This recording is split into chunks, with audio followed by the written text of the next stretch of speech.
Hey everyone, and welcome back to Schneid's 15. Today I'm doing a new to me engine. I don't get to see a lot of brand new stuff at the marina I work at, and I haven't covered a winterization video on one of these. So I've done the Volvo Pentas with the easy drain, super simple. This is a 380 V8 Volvo Penta, and it does not have the easy drain system. So I have to drain this. This boat is going into heated storage for the winter, but we're still going to drain the system as if it was going to freeze just in case.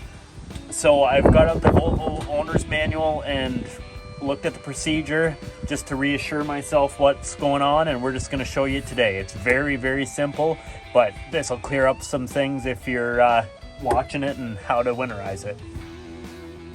So looking at the engine here, it's all closed cooling, Volvo coolant there, VCS. As you can see, there's cooling through the whole system that is antifreeze, but there's still water that comes in and goes through your seawater pump here through a heat exchanger to cool the engine.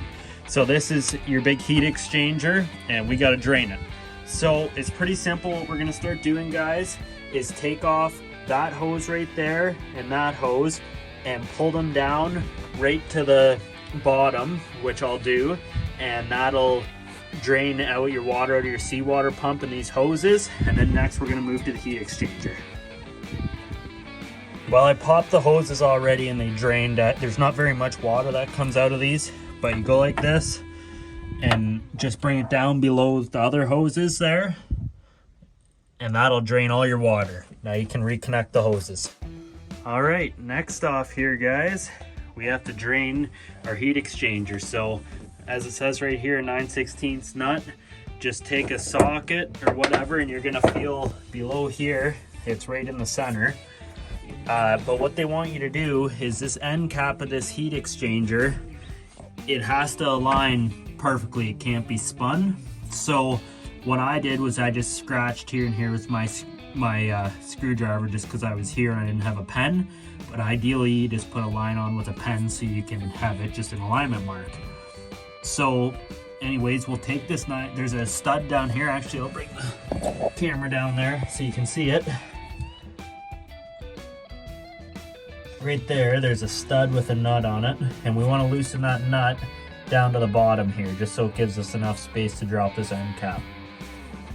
Okay, so again, I have already drained this, but now we just drop it down like this and a whole bunch of water will come out. Mine has drained, and you may think, oh, I'll just pull this hose, but that hose only drains one portion of the heat exchanger. There's like 4 different portions, so you have to drop this end cap. Make sure it's down, that you can see through to the other side like that, so then we know it's drained. And then you just tighten your end cap back on. It says only 10 to 11 foot-pounds for torque, so just give that a nice little snug, and we're drained. Well, everyone, thanks for watching. That's just a quick procedure on how to drain that cooling system of a non-easy drain Volvo Penta. Here's the actual instructions from the Volvo manual. I just thought I would post it so you guys can look at them in detail yourselves.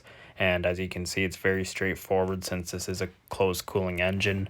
We just have to drain those 2 hoses down below the rest of them. Just make sure that they're pushed right down below all of your other hoses so that gravity obviously drains the water out, and then you can hook your seawater pump back up those 2 hoses, and they're listed D and E in that diagram. And then the whole purpose of dropping down that screen there is to drain everything out of that exchanger. And if you do pull that nut off and slide it down, obviously make sure it's aligned again when you put it on. But what you can see in there, there's a screen, and if there's gunk on it, it doesn't hurt to clean that. It might be a little tip that Volvo doesn't tell you, but I noticed a bunch of gunk on this one and gave it a little clean. Thanks for watching, guys.